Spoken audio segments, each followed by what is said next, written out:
Thank you very much, Mr. Chairman. Certainly those facts are undeniable and that you've laid out. I want to thank the witnesses for being here. We have two very good witnesses on this subject with somewhat divergent views, but certainly people that know this subject. Let me start by saying at the beginning of the Biden administration, the president's Iran policy was abundantly clear, and that was an attempt to rejoin the Iran nuclear deal regardless of the cost. The administration chose engagement and appeasement over containment and isolation. 3 years later, Iran is more emboldened and empowered than before, and the Middle East is in turmoil. Iran has dramatically expanded operations against the United States. Israel is decisively engaged against Iranian proxies in Gaza, and Lebanese Hezbollah is poised to enter the conflict. The Houthis are being fueled and directed by the Iranians, and Iran is moving into the Horn of Africa. Iran is building its proxy network in Sudan and backing the Sudanese armed forces. Threats are multiplying, and attacks against Americans are at an all-time high.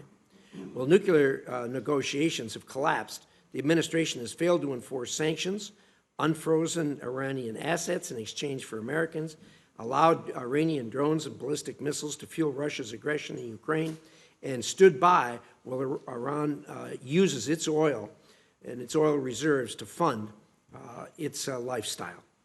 As Iran marches across the Middle East, the Biden administration has still not articulated a coherent Iran policy outside of the nuclear negotiations. It's time to change course. Iran is an enduring national security challenge and requires a serious policy that uses all instruments of national power. First, we must adopt a policy of containment.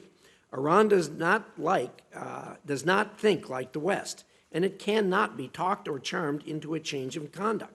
While the regime may make tactical concessions, we must recognize and accept Iran's long-standing strategic hostility towards the United States. Second, we must better deny the regime the resources it uses to support terrorism. It's really straightforward.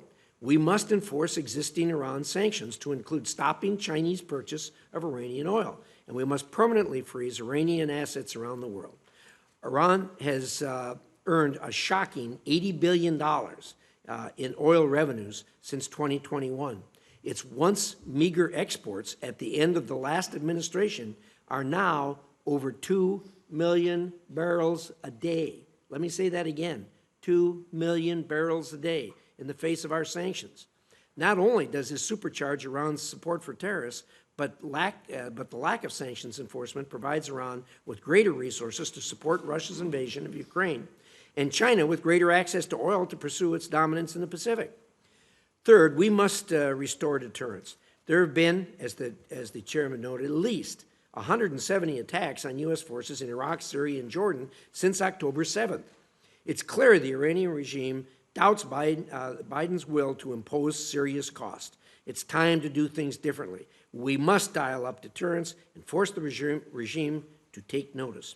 Fourth, we must demonstrate American leadership. Iran's support for Russia, quashing of protests at home, and attack against Israel have forced many of our partners to rethink their approaches to Iran. We should be leading those efforts. Finally, we must better support the aspirations of the Iranian people. The Iranian people are disillusioned and at a breaking point. The lack of concrete response from the administration has missed an opportunity. I cannot overstate how bad policy has allowed Iran, Russia, China, and North Korea to move from being transactional partners to strategic allies with each other. This is a failure of American policy that will have consequences for years to come. This committee has a clear role in shaping Iran policy. We have several pieces of legislation in front of us, including my bill to better enforce oil sanctions. Many of these Iran-related bills, like the SHIP Act, have already passed the House, and I look forward to working with the chairman to push these over the finish line. In closing, I'd particularly like to thank Mr. Hook for being here. The threats against you and your family in connection with your past work as the U.S.-Iran envoy are unacceptable and underscore the threat that Iran poses to Americans. With that, I'll turn back to the chairman.